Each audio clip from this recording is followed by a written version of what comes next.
You don't want none! You don't want none! What's going on, Tar Heel Nation? It is your favorite North Carolinian, Russ, the Tar Heel. And in this huddle, baby, we're going to do a little 2025 University of North Carolina NFL draft recap, man. And it's very interesting that UNC this year had one player selected, and that would be All-American running back Omarion Hampton to the Los Angeles Chargers with the 22nd overall pick in the first round. That makes him the 26th Tar Heel of all time to get selected in the first round, and he is the first Tar Heel since Drake May went third overall in 2024 to the New England Patriots, man.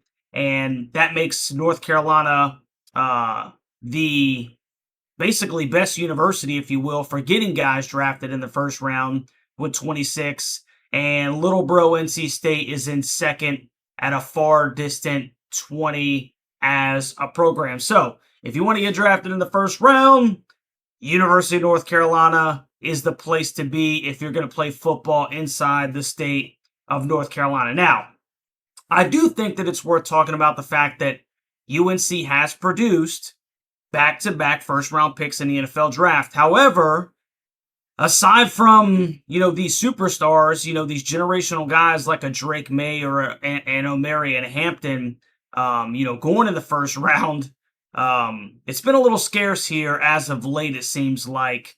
And, Bill Belichick coming in, talking about being a funnel to the National Football League. It should be extremely interesting to see how that translates in the future NFL drafts as he's the head coach. Man, we'll probably start getting a little bit more into the NFL draft stuff as a channel, in the future, because hopefully, in the years to come, there'll be a little bit more time for me to kind of, give that kind of off-season stuff. But we'll see how it goes, man. So once again, Big O is the single Tar Heel representative selected in the 2025 NFL draft. But there were 7 Tar Heels as of right now who have signed with teams as undrafted free agents. Tight end John Copenhaver, wide receiver J.J. Jones, they both signed with the Jacksonville Jaguars. Bryson Nesbitt signed with the Minnesota Vikings. Elijah Huzzie with the Houston Texans. Power Echols signed with the Chicago Bears. Willie Lampkin is reunited with Omarion down in L.A., and Nate McCullum signed with the New York Giants a little bit later last night. At least that's when I was able to see that news, man. So I want to start off, we want to break down some of these and just kind of what these guys might be able to bring to an organization, and maybe even talk a little bit about, what their opportunity or what their chances are of making a 53-man roster. But I want to start out with, the fact that we already know Omarion Hampton is a stud, okay? But what will the role for Willie Lampkin be for the Los Angeles Chargers, man? There were rumors that, he was being worked out not only as an offensive lineman because he's a little bit undersized, right? But he was also being worked out at the fullback position. And I'm sitting here thinking to myself of that backfield, man. Willie, he's obviously, like I said, an undersized guard, maybe a really good pulling guard, if you will. You're just not going to see him at 5'11" like that. But the dude utilized his wrestling background and his low center of gravity to his advantage in the trenches to win his one-on-ones more often than not as a Tar Heel, man. But what if, just what if, he could shed maybe just a little bit of that weight and be utilized as a lead blocker for Omarion Hampton? I mean, like, seriously, bro, that could be a very interesting combination, man, especially in short yardage situations, man. So I just thought that that was very interesting because we've been hearing those rumors about him being looked at as an offensive lineman, but also obviously also additionally being worked out as a kind of fullback type player, maybe an H-back type player. So interesting to see what Los Angeles does right there. I know one thing for sure. The Los Angeles Chargers got 2 stinking football players, dude. Omarion Hampton and Willie Lampkin.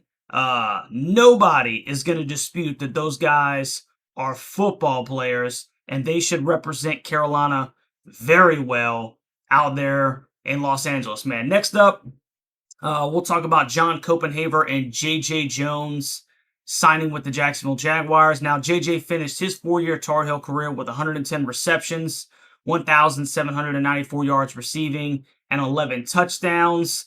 And his best season came with, Drake May as the starting quarterback, finishing with 711 yards on 46 catches and 3 touchdowns. But the numbers obviously went down a little bit last year with the quarterback struggles that Carolina had for large portions of the year. Now, the Jags do have former Tar Heel De'Ami Brown on their roster right now, but I think that the Jags are a pretty good team, man, to go to as a wide receiver to try to carve out maybe a roster spot, especially if JJ can kind of dial in on special teams, man, and just get on the roster. Now, I personally think that, Trevor Lawrence is a average at best NFL quarterback, but that receiver room doesn't really strike a ton of fear in a lot of NFL teams, man. So this could potentially be a very great opportunity for JJ.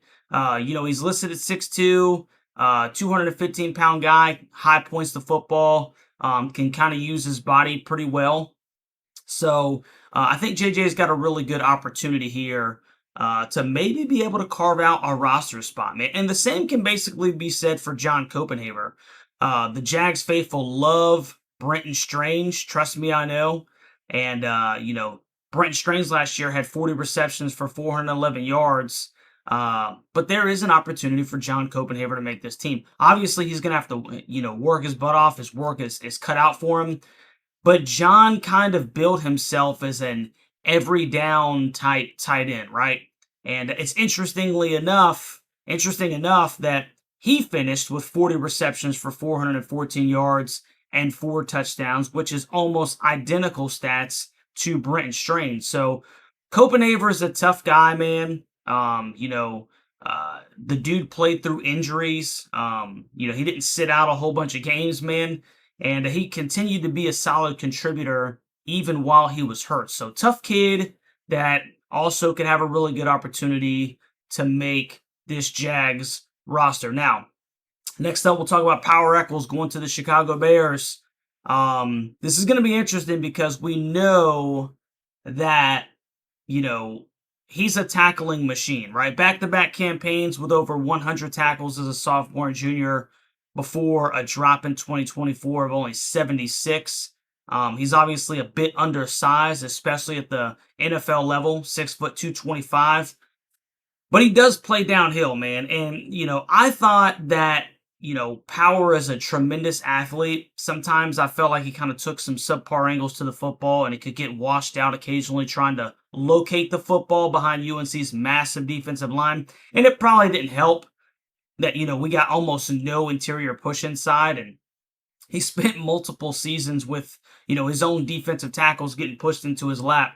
But Power 100% has the mentality to make an NFL roster, and it'll be interesting to see if, he can compete for one of those roster spots as well, especially, as a special teams guy, because I can see Power Echols being a really, really good special teams contributor, if nothing more.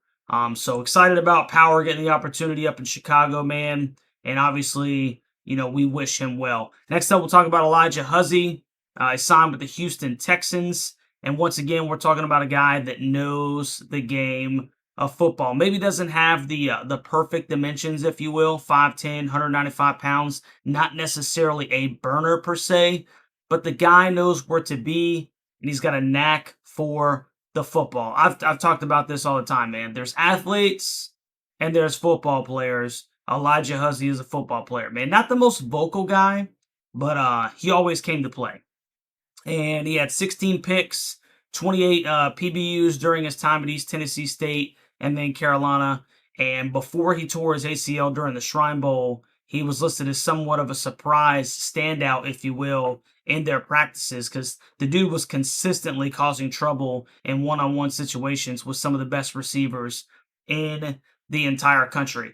Huzzie is obviously coming off a serious knee injury, but if he can get back to 100%, man, he can be a really solid roster guy with the potential of getting some burn for the Texans as well, just because of his prowess, man, and his knack to be where the football is. So really excited about Elijah Huzzy getting that opportunity and, seeing if he can make that roster as an undrafted free agent. Now, next up, we're going to talk about tight end Bryson Nesbitt, signed with the Minnesota Vikings after recording 103 career receptions for 1,476 yards and 13 touchdowns as a Tar Heel.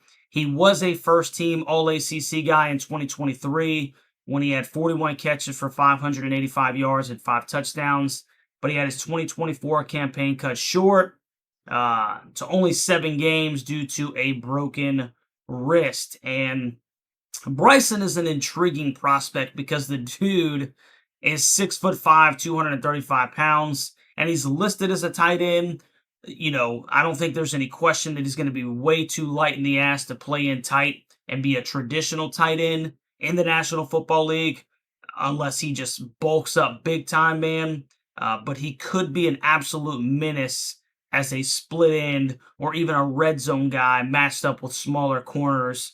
Very intriguing pickup for the Vikings. And although the quarterback job is probably J.J. McCarthy's to lose, Sam Howell was just traded to the Vikes. So we'll see if there's kind of that little Tar Heel connection right there, man. 6'5", 235 with a guy that can really high point the football and use his body against smaller guys could be a really, really, really good red zone weapon. And so be interesting to see how the Vikings utilize Bryson Nesbitt, and see if he can make that roster as well. I think he's a tremendous talent, and I don't see any reason why they wouldn't be able to use him in the passing game, if nothing else, man. And last but not least, wide receiver Nate McCollum signs with the New York Giants. Now, I think Nate's a really talented guy. This one's maybe a little surprising in that his last 2 years at UNC, they were less than stellar, and that includes, being with Drake.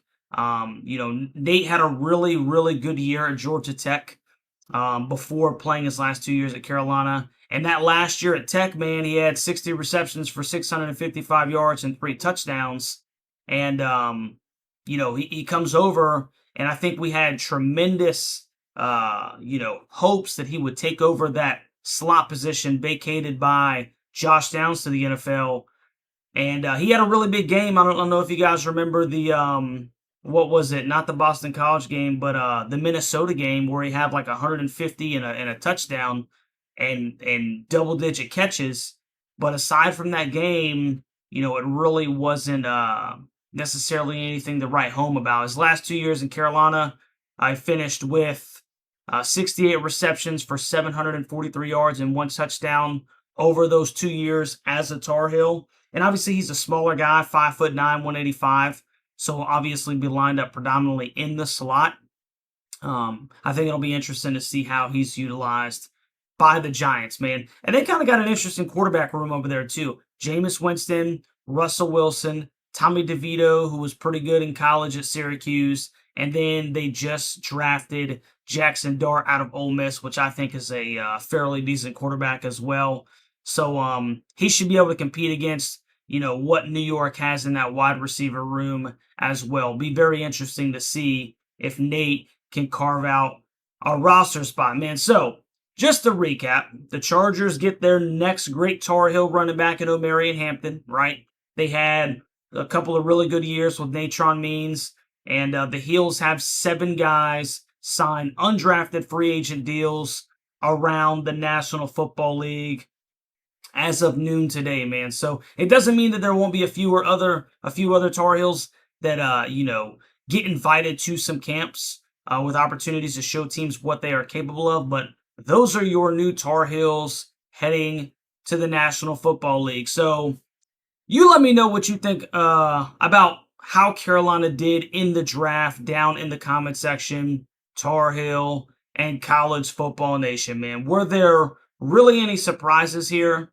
And were we really surprised that Omarion Hampton was the only Tar Heel taken this year? Do you think that any of these other guys maybe have, had the talent to be selected in the NFL draft. And out of the 7 undrafted free agents, which ones do you believe have the best opportunities to make their NFL roster? So don't forget on the way out, man, like, share, and subscribe to the channel. It is a great day to be a Tar Heel.